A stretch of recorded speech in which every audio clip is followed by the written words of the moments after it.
none of Villa's centre-halves make that pass that Pau does to initiate that whole move. And it's, wonderful one-touch play from Maatsen to JJ to Duran with the first-time instinctual finish. Like, the storylines write themselves, didn't they?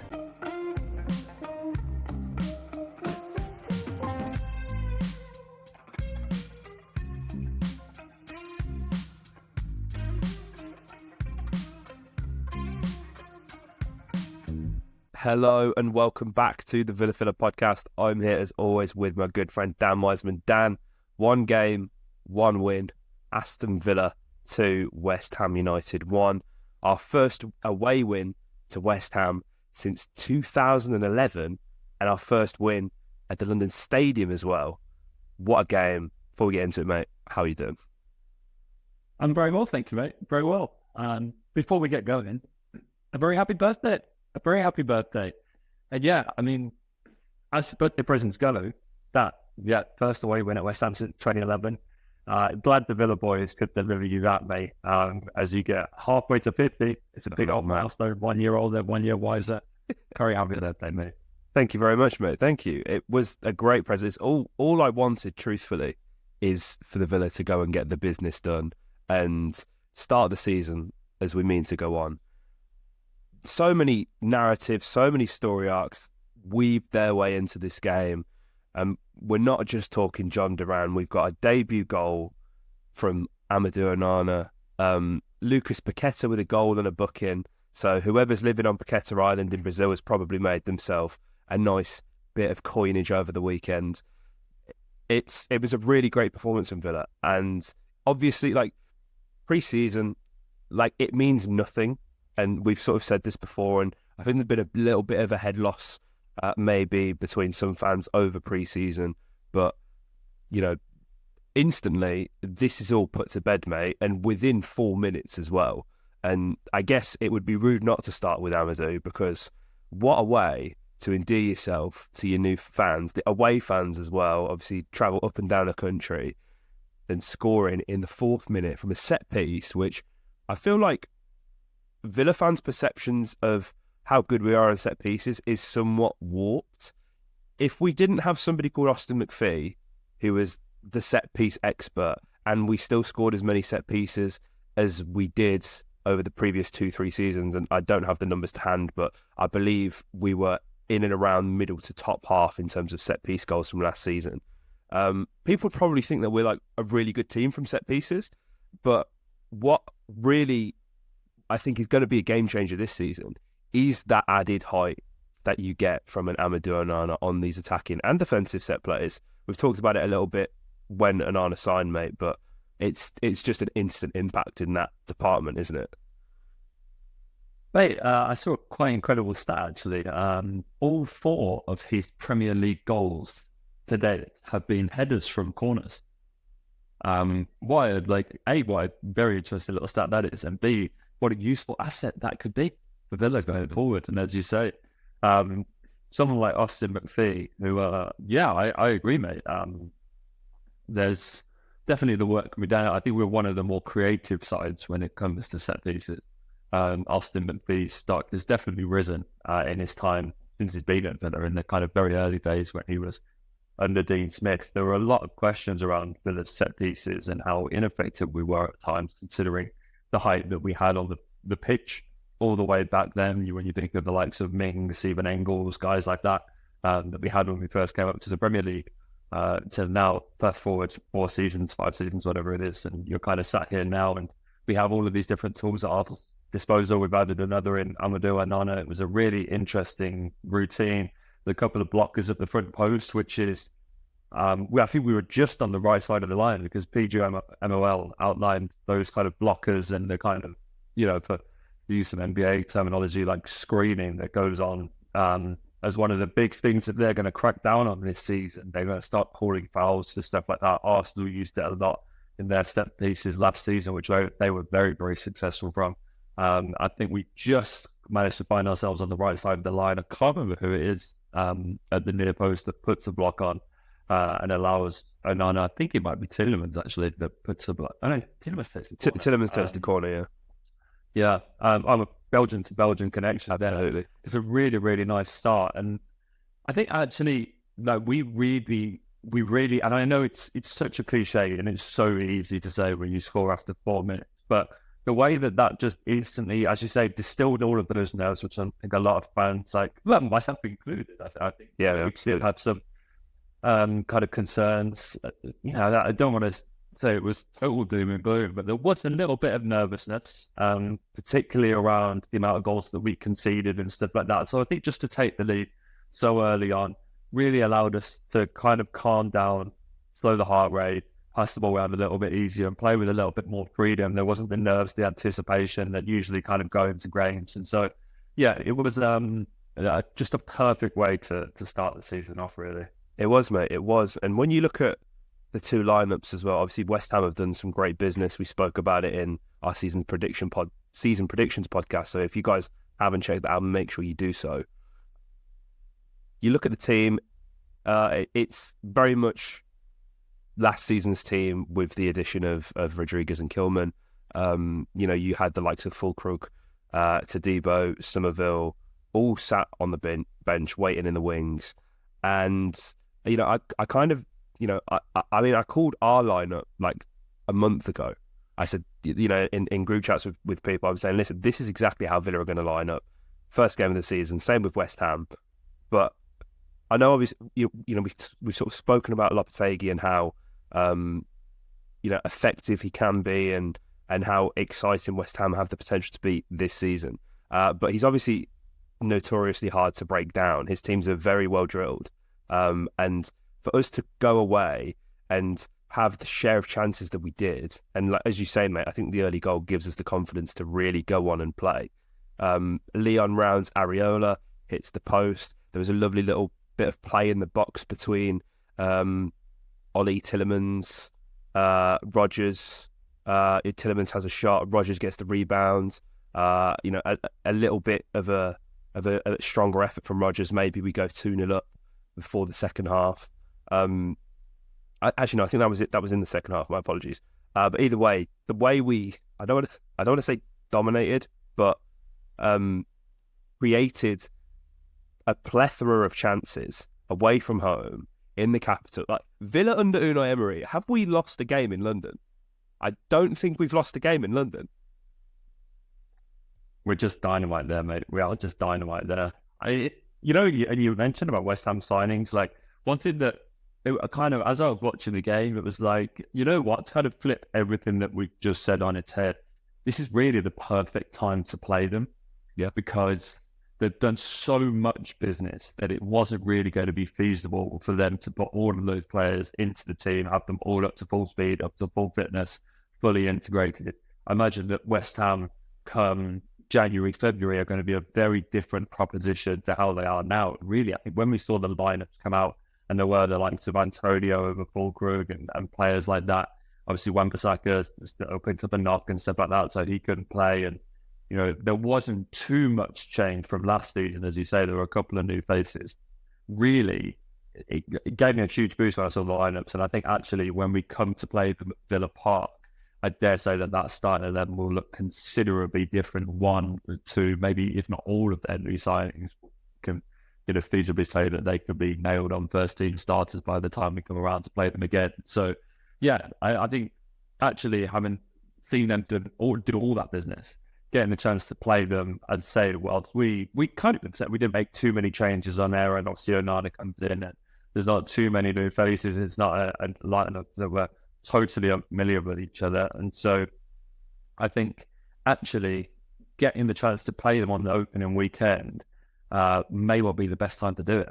Absolutely, mate. Absolutely. And it allows you to sort of get away with the performance that you get from Ollie, the performance that you get from Kashi. I think Leon overall was pretty good, but, if we're being super critical, I think he could have helped Kashi out a little bit more down that right-hand side.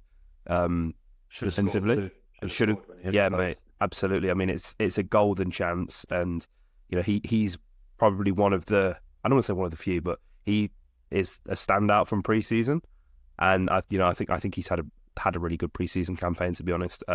Leon will do better next time. I think it's fair to say we know that for sure. But that, I mean, the right hand side was a bit of an issue. Obviously, the penalty shout is just completely ridiculous. And again, we've got sort of new rules from PGMOL in terms of how VAR can interfere with referee. The tone very much is we are empowering referees this season to make the decisions, and we're just going to watch for blockers, as you say, mate. Which is like, it's crazy. And I guess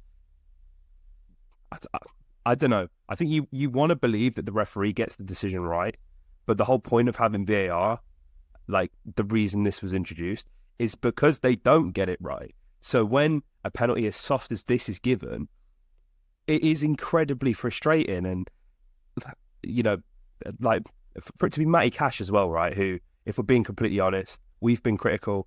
The whole fan base has been very critical, and he's probably the one player at the club who's got the most heat on him at the moment. Like, a shoddy refereeing decision is doing his PR absolutely no favours, because it's not his fault. Like, he gets a touch on the ball, he gets a toe on the ball, and was it Kufal? It was Soucek, weren't it? That sort of is entangled in his legs. Like, that's not given as a free kick on the halfway line. So why are we giving it in the penalty for in the box for a penalty?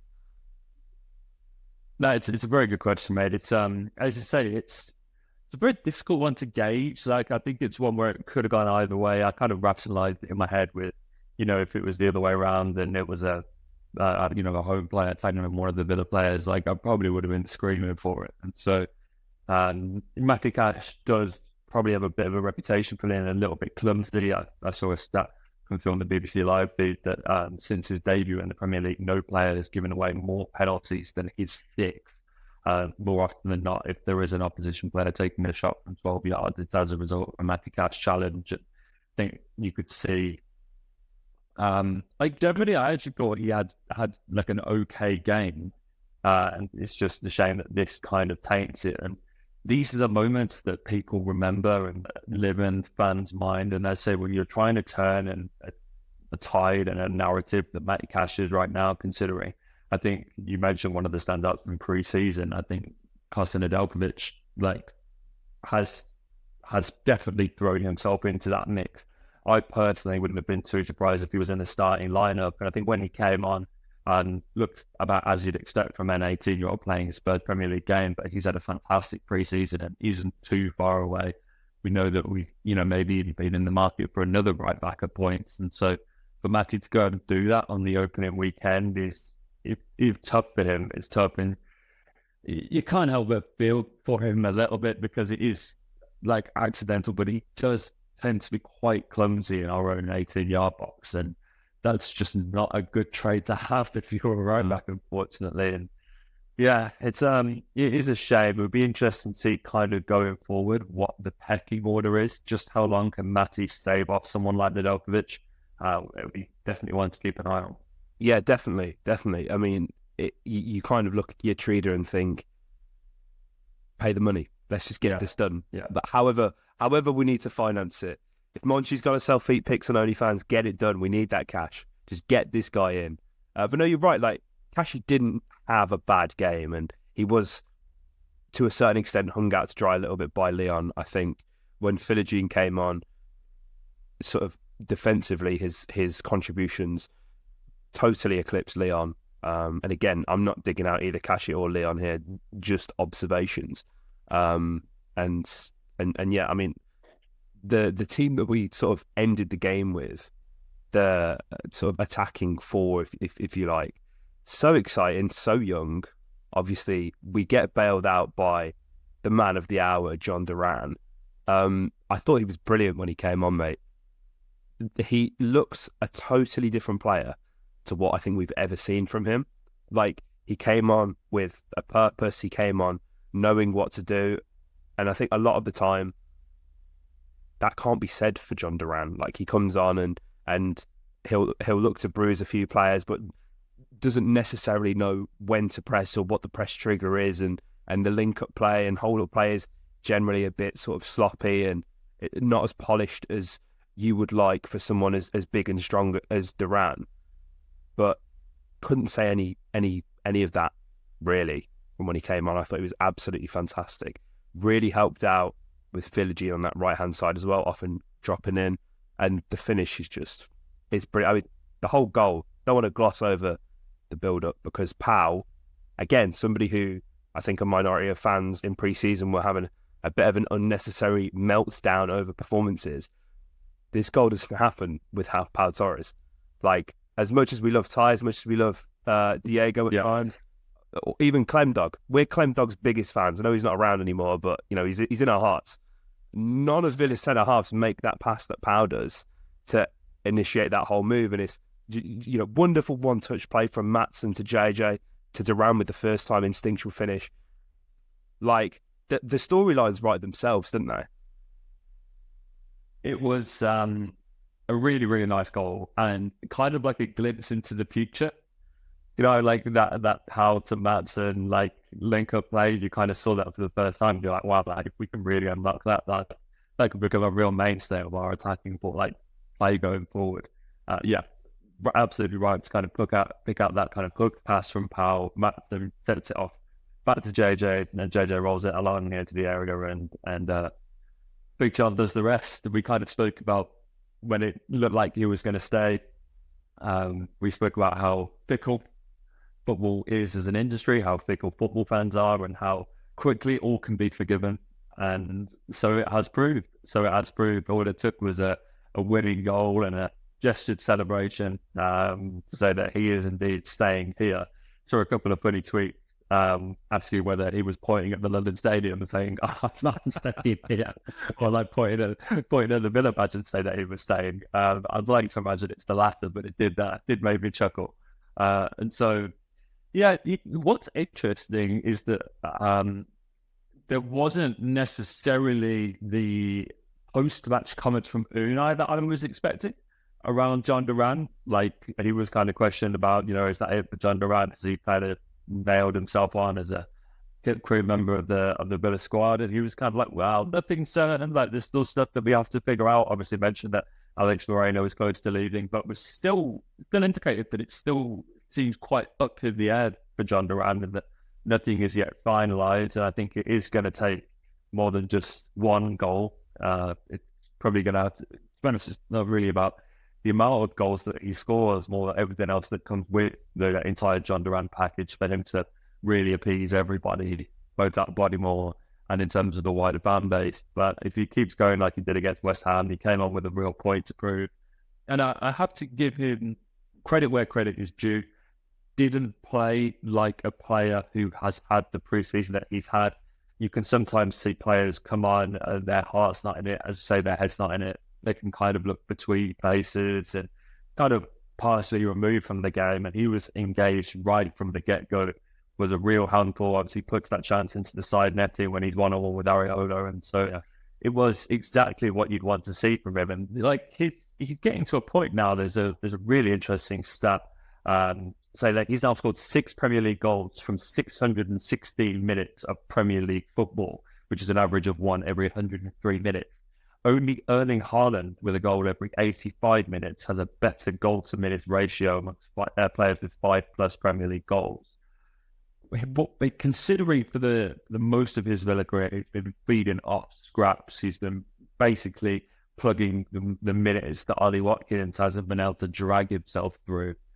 That's quite impressive, and especially when he went the first 6 months of his Villa career without scoring at all.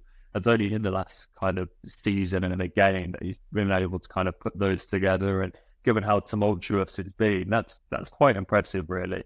He needs to be a player that, if we are going to keep him, we need to get him in the right headspace, because there is such talent there. And he's clearly, I say, to be amongst Erling Haaland in any metric is great for any striker. So I hope we can get the best out of him. But I think it was interesting to hear Unai still kind of indicate that this saga is far from over, it's in. It's one to keep an eye on. I mean, if we go into the Arsenal game next Saturday and Jhon Duran manages to bag against them, we're looking at £60 million we can ask for West Ham, really, aren't we? If you're scoring against a team that you and I have both pitted as the Premier League champions for the season. So, listen, as of right now, everything seems good, or at least better than it was before. And that chance that you mentioned, mate, before he scored was a great one, and honestly, I thought he buried it. There was that half a second when you hear the net rustle, and then you realise, oh, he's just hit the side net. But what more can you ask for? What more can you ask for? The storylines write themselves. JJ looked really sharp when he came on. You guys already know at this point, if you're new to the podcast, we love Morgan Rogers. Think he's absolutely phenomenal. Just gets better and better each week. It is marginal, but by the end of the season, with the experience that this guy's going to have under his belt, it's going to be crazy. And you can tell that I think Unai has a real soft spot for Morgan. The way they sort of interact on the training ground with the bits that we see, and I think the trust that he's placed in him, in giving him all these minutes and starts, it's there for all to see, really. And who could forget about Emi Martinez, mate? Comes up 3 big saves. He's the man. He is the man, isn't he, mate? And I can't remember who I was having this conversation with, but we were talking about like the importance of goalkeepers and how it's kind of extremely dangerous for like your goalkeeper to be your best player. And I actually think that we're in this scenario, right? Because I think if you take Emi out of the team, we concede a hell of a lot more goals. And if we're being honest, last season, we conceded far too many than we did the season before. It's dangerous in the sense that anybody can come in, swoop Emi, or, knock on wood, he doesn't, but he injures himself and is out for a sustained period of time. The drop-off, obviously, between him and Olsen and Gauchi is, it's a big one. It's a very steep cliff. But, while we have him, while he is just as good as he is, he's going to save us points. He's going to keep us in games.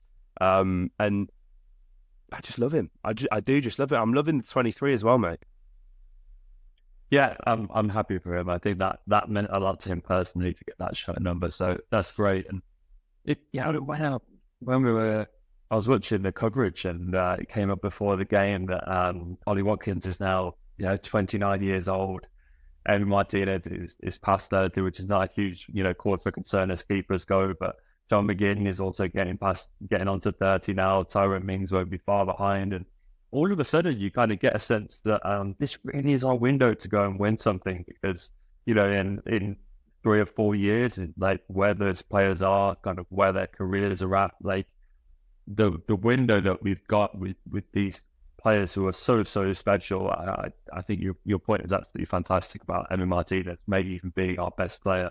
I think he's comfortably within the best top 5 5-10, whatever you want to say, goalkeepers in the world. He's definitely one of the best.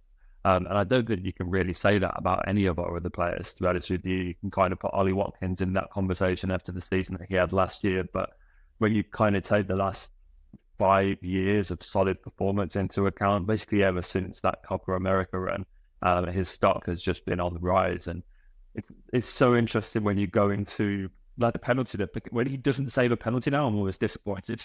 Forget to throw that penalty, and it's like Emi, what are you good for? Like, this is your thing. What are you doing? What do we have you? Which is crazy considering they're like 0.85 XG chances or whatever they are, but such are his standards that when anyone ever does manage to score a penalty against him, there is almost a sense of disappointment that comes with it. He's just amazing. And like, he is a kind of a perfect descriptor of those intangibles. He's got abilities and like capabilities, and like he impacts players in ways that just don't show up on any scouting report, that you can't numerically attach metrics to. Like, he's just got these intangibles which make us such a better team. And you kind of saw it in the Chelsea Man City game, right? And that how fragile, when you look at someone like Robert Sanchez and his performance, all of a sudden it just casts the entire team, the entire performance in doubt. Everything becomes a little bit more sensitive, a little bit more frigid. There's a little bit more nerves from the crowd whenever they get on the ball. We've seen that firsthand at Villa Park, just what it's like when you're playing, a goalkeeper. You go back to the days of Oyan Nyland and guys like that, like players who did have tough times at Villa Park, and just the impact that can have on the entire squad, the manager, the crowd. when you've got a goalkeeper that everyone's kind of unified behind and trusts wholly, it's almost impossible to go and achieve anything if you don't have that, to be honest with you. And so, yeah, for him, we need to give him a trophy to round off his career, and then I think he can consider his time at Villa very well spent. Absolutely. I mean, that's why he's gone with the number 23, right? He's very superstitious. Obviously, as you say, it means a lot to him. Won all of his national team trophies with that. So hopefully, fingers crossed, something happens. We'll take anything. But I think next few years could be interesting, mate. And obviously, we've got an incredibly tough game coming up. Arsenal. It's, it doesn't get more difficult than that, really. First home game. I'm sure Villa Park is going to be rocking. But guys, let us know your thoughts on this game in the comments section down below. Let us know your man of the match. So, Dan, man of the match. Who are we saying? Amadou? It's got to be Amadou. It's got to be, yeah. Got to be. Guys, let us know if you agree or disagree in the comment section down below. Like, comment, subscribe, and up to Villa.